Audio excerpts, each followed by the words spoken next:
মানিকগঞ্জ শিগারে খালের সরকারি খাস জমি অবৈধভাবে দখল করে বহুতল ভবন নির্মাণের অভিযোগ উঠেছে।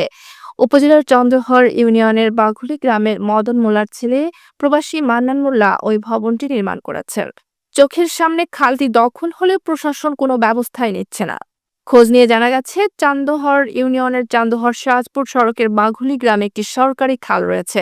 সেই খালের উপর একটি সেতু, গাইডওয়াল সহ খালের জমি দখল করে প্রবাসী মান্নান মিয়া বহুতল ভবন নির্মাণ করছেন।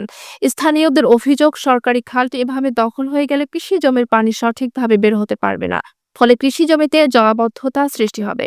স্থানীয় মোহাম্মদ আব্বাস খান বলেন, একটি সরকারি খাল একসময় প্রবাহমান ছিল, কৃষি জমির পানি এই খাল দিয়ে বেরিয়ে নদীতে যেত।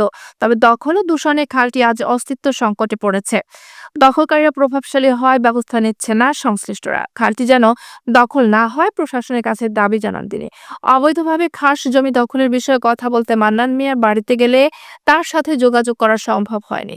মান্নান মিয়ার মেয়ে জানান, এলাকার অনেকেই খালের মধ্যে বাড়ি নির্মাণ করেছে, সবাই দখল করছে, তাই আমরাও করেছি।